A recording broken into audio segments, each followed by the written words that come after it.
Hello, today we shall read a poem, Daddy by Sylvia Plath. Sylvia Plath was an American poet who was born in the year 1932. She started writing at the age of 7 or 8. There is a very interesting story how she came to write her first poem. She actually used to draw sketches from early childhood, and one day she draws a very beautiful image of sea and beach, and she goes to the dinner table to show it to her grandparents and her mother. Her father was dead by this time, but somehow her younger brother, knocks a glass of water and destroys the sketch, and she is very upset and she cries, and then she leaves the room and goes to her bedroom and cries some more. But next day when she comes out of it, she has a brand new poem. So this incident tells us how she was affected by something which was sad, by a sad accident which destroyed her creation, her sketch. And this is what is happening in our poem today. This poem, Daddy, is also coming out of bad experience, the experience of suffering and losing her father. Actually, Sylvia Plath is one of the poets who were called confessional poets, and this group includes Anne Sexton and Robert Loyal. These poets are actually writing on taboo topics which they usually don't talk about among friends or in society openly. For instance, Anne Sexton is writing about her experience of abortion or her sexual awakening, and Robert Loyal is writing about going through bad marital experiences and his attempts at suicide. Just like them, Sylvia Plath is also writing a poem when she cut her thumb or when she had an appendix operation. So these poets are actually trying to create something beautiful out of something which was chaotic. Today's poem is about Daddy, that is her father. Sylvia Plath was very fond of her father, but she loses him only when she was 8 years old. Her father died of a disease called gangrene, and throughout her life she misses him. She feels this lack of a father figure. She craves for someone who would be there to love her, to protect her, and to guide her, but he is not there, and this absence makes her angry. And in this poem, this anger is coming out. The speaker here is expressing how it feels when a father abandons a daughter, or when a father is not loving or kind or compassionate towards her. So, Daddy. The poem is, as I said, an expression of anger. So I will be reading a few stanzas, then I will explain it, and I will try to speak in English because I'm not sure if speaking in both Bengali and English is helpful. Okay, so Daddy. You do not do any more black shoe in which I have lived like a foot for 30 years, poor and white, barely daring to breathe or achieve. Daddy, I have had to kill you. You died before I had time. Marvel heavy, a bag full of God, ghastly statue with one great toe, big as a Frisco seal, and a head in the freakish Atlantic where it pours being green over blue. In the waters of beautiful Nauset, I used to pray to recover you. Ah, do. So what is she saying? She is saying that you have made my life like unbearable, as if I was a foot living inside a shoe. So see, the comparison of a human life with the shoe is very interesting here. With the foot is very interesting here. She feels that why do we wear shoes? We wear shoes to walk, right? To make it makes us comfort. It gives us comfort. The shoes shoes give comfort to our feet, but we cannot wear them all the time, we cannot wear them for a longer period of time. They can suffocate our feet, right? And this speaker, who is 30 years old, is feeling as if she is a foot who has lived inside a shoe, where she could not breathe, or she could not express, or even have any reflection, like when someone gets sick and the expression is achu. And she's saying that you made my life so unbearable, so complicated, that I could have killed you, but you have died. So you have died on your own, otherwise I could have killed you just to have my own freedom. And then she goes on to compare him with a Nazi figure. You were like a god, you were like a ghastly statue. So statues are usually made of stone. So when a person is compared with a statue made of stone, that means he is not kind, he is not compassionate, he is not very loving. So this father figure is actually unkind and is very cruel, big as a Frisco seal, and ahead in the freakish Atlantic, where it pours being green over blue. So when I lost you, I used to pray for you. When I used to go to the beach, I used to pray to the sea god for your return. But you were full of God, you were so proud, and I also looked for you at places where people spoke German, and where the town had a Polish name. She says, in the German tongue, in the Polish town is scraped flat by the roller of wars, but the name of the town is common. My Polak friend says there are a dozen or two. So I never could tell where you put your foot. You're rude, I could never talk to you. The tongue is stuck in my jaw. It stuck in a barbed wire snare. Each, I could hardly speak. I thought every German was you. So she's saying that I lost you. I could have killed you. The way you ruled my life, the way you control my life, I wanted to kill you, but you died. And when you died, I was trying to get you back. I looked at places for you. I looked at places where people spoke Germany, where the town had a Polish name, and I could not find you. So she's saying that her father lost his life in Germany, probably because people speak German in Germany. And she is talking about wars. That means this is a period when Second World War happened. So here the speaker is comparing her father with a Nazi figure, with Adolf Hitler, with someone who is in power and someone who could control the life of other people. So the title Daddy doesn't only refer to biological father. It can stand for someone who is a ruler, who is in power, who is trying to control the life of other. So I tried to get you back, but I could not, and I tried to search you at places where people could not understand my language. So even the language barrier is there. Language is used to express thoughts. Okay, language is a great medium of freedom. But the speaker is thinking that when she lost her father, she could not even express herself. So her language is English, but the places where her father is or was are places where English is not English is not the common language, and she couldn't express herself. The language of these places are suffocating her. They are controlling her. They are imprisoning her more. It seemed but she tried to speak, and when she tried to speak, du is a German word, okay?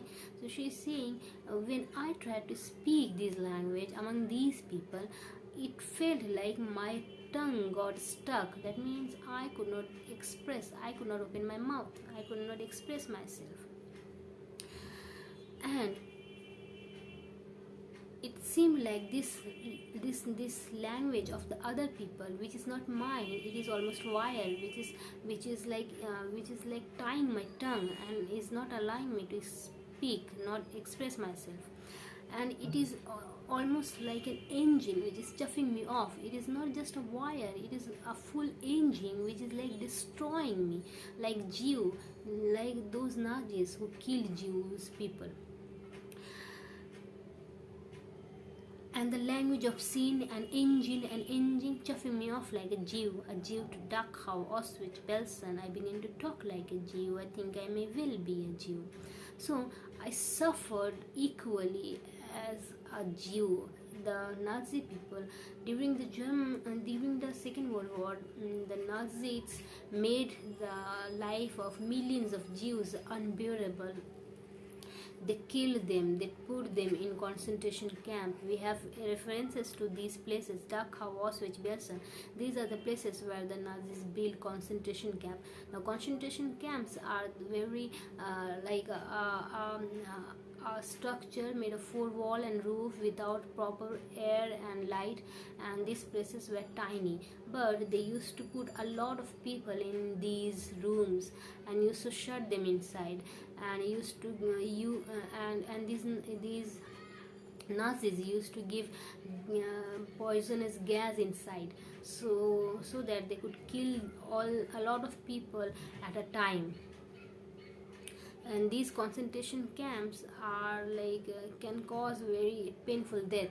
Our speaker is comparing herself with a Nazi, with a Jew, and comparing the fatherly figure with the Nazi, who is making her go through the similar experiences.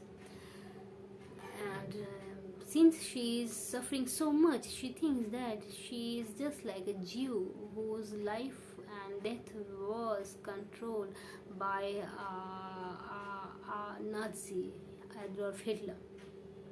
The snows of the Tyrol, the clear beer of Vienna are not very pure or true. With my gypsy ancestress and my weird luck and my tarot pack, I may be a bit of a Jew.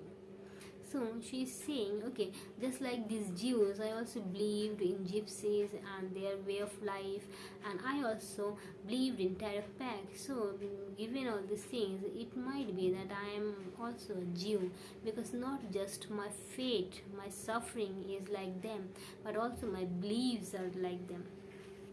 I have always been scared of you with your Luftwaffe, your gobbledygook, and your neat mustache, and your Aryan eye, bright blue. Benjamin, oh you, not God but a swastika, so black no sky could squeak through. Every woman adores a fascist, the boot in the face, the broad heart of a brute like you. So now she is saying that even the natural things, the water of the mountain Tyrol, which is in Austria, and a beer which is made from natural fruit, are not pure, because my relationship with my father is not pure. He has abandoned me as if I was not his daughter, as if my blood doesn't run in, as if his blood doesn't run in my veins. So. Since such a biological relationship is denied and abandoned, the natural things which are pure even appears impure to her. She thinks that in comparison, if my blood is not pure, there was this thought among the Nazis that only German people are of pure blood and all these Jews are impure. That is why they killed them, right? They wanted to create a nation with superior being. Hitler wanted to create a nation where there would be people who are superior from other people, right? So when our speaker is comparing herself with the Jew, she is also thinking that it might be the case that this father figure is thinking that he is superior and she is inferior. That is why he wants to control her, and he wants to lead her life according to his rule. Okay, so maybe her blood is not pure, maybe she is not pure, maybe she is inferior.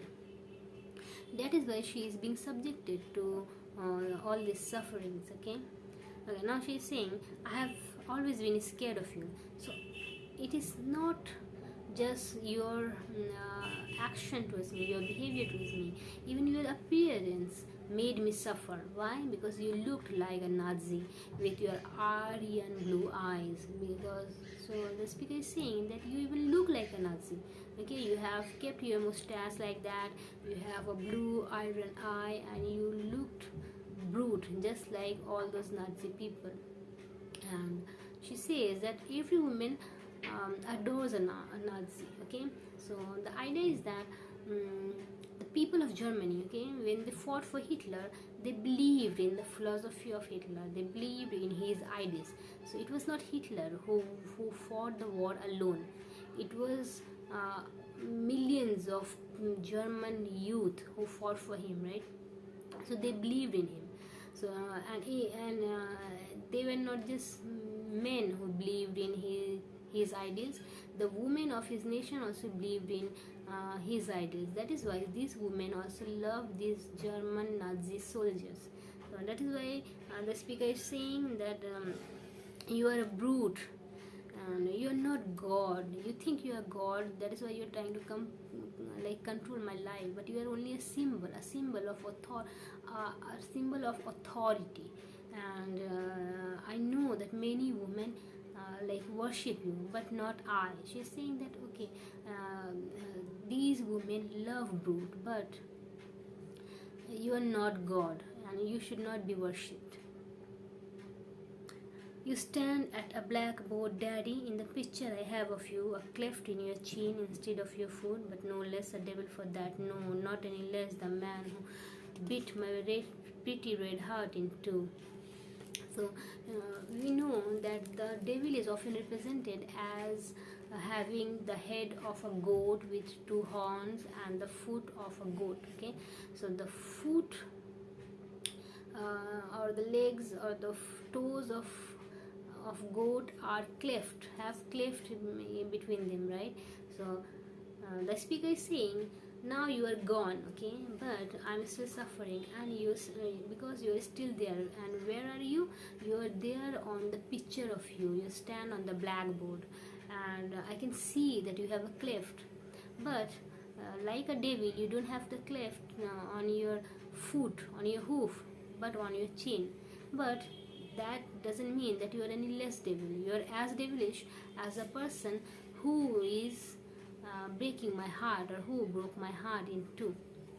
So now the speaker is comparing this fatherly figure with her husband, with someone whom she loved and married. I was 10 when they buried you. At 20 I tried to die and get back to you. I thought even the bones would do, but they pulled me out of the sack and they stuck me together with glue. And then I knew what to do. I made a model of you, a man in black with Mein Kampf look and a love of the rag and the skew. And I said, I do. So Daddy, I'm finally through. Now she's saying that you died when I was only 10. But at the age of 20 I tried to commit suicide, and I tried to get back to you. But who are they? They are the people who tried to save this speaker, who was committing suicide to get back to her father. So she's saying that you died when I was 10, but at 20 I tried to get back to you, but I could not do that, okay? And I was so broken. And these people who love me, who are my family, they tried to glue me. So here she is speaking metaphorically. It is as if she was a doll who was all broken, and they glued her, and they gave her courage to live a life without her father. And since she could not get back to him, she tried another way. She tried to find a person who would be his representative. And who is this person? This person is Ted Hughes. So here Sylvia Plath is actually using a confessional element. She is referring to her husband. We know that Ted Hughes used to wear black a lot. He liked this color, and she is saying that I made a model of you. So in a woman's life, so in our patriarchal society, we know that father and husband are often regarded as the head of the family. So just like a father, a husband is also the head of a family. So when she married Ted Hughes, she made and thought her husband would take the place of her father, because he would be there to protect her and guide her and love her. And this person used to wear black, and he looked like someone who wrote Mein Kampf. So you know, Adolf Hitler wrote Mein Kampf, right? And Adolf Hitler was a Nazi, a brute who killed a lot of people. So, and there's another personal element here. Sylvia Plath actually committed suicide when she was 20. She's saying that she lost her father when she's 10. Actually, she was 8, but here for the creative, here she is actually using creative license, and for the sake of creation, she's saying she was 10. And we also know that Ted Hughes used to build furniture for his home. He actually built Sylvia Plath a study table and built crib for her children. So when she's saying this man who with a love of his screw and rack, she's actually referring to Ted Hughes. Okay, I made a model of you. I made a model of you, and the voice is just okay. And I love of the rack and screw, and I said, I do. So, Daddy, I am finally through. The black telephone is off at the road. The voices just can't warm through. If I have killed one man, I have killed two. The vampire who said he was you and drank my blood for a year. 7 years if you want to know. Daddy, you can lie back now. There is a stake in your fat black heart, and the villagers never liked you. They are dancing and stamping on you. They always knew it was you. Daddy, daddy, you bastard, I'm through. So now she's saying that I tried to find a man who would represent you, and then I married him, and then I thought that I have got rid of you, because even after your death you used to haunt me, you used to call me as if from your grave. That is why I committed suicide. That is why I tried to get back to you. But when I married a man, I thought I got rid of you.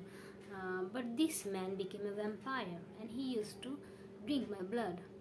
Here Sylvia Plath is referring another personal element. So we know that Ted Hughes had an extramarital affair with Asha Wevel during the last 6 months of Sylvia Plath's life. So when she is writing, this poem, Sylvia Plath is actually going through a very painful phase of her life. Her husband has abandoned her. She is living alone with her 2 children, and there is nothing she wants more than a family. So this Sylvia Plath actually tried to get Ted Hughes back. He tried to compromise, but somehow things didn't work out, and she, in despair and hopelessness, committed suicide. This was her 3rd attempt, and she succeeded at it. And because she suffered so much for a year, she's saying that she's comparing her husband with a vampire, as if he sucked blood, he sucked life out of her. He made her go through so difficult a time. And she's saying it is not just 1 year, it is all 7 years of her marital life that she suffered. Sylvia Plath actually got married in 1956, and she died in 1963. That makes it 7 years, 7 years of marital life. So she's saying that now I have killed one man, so I have killed that vampire also, because I am also getting rid of him. And when I have killed one man, I have killed both of you. So now you can lie back, because now I am not affected by you. I cannot hear your voice, and you can now finally have your death, because I am not being haunted by you. I have killed you, and I have killed you both.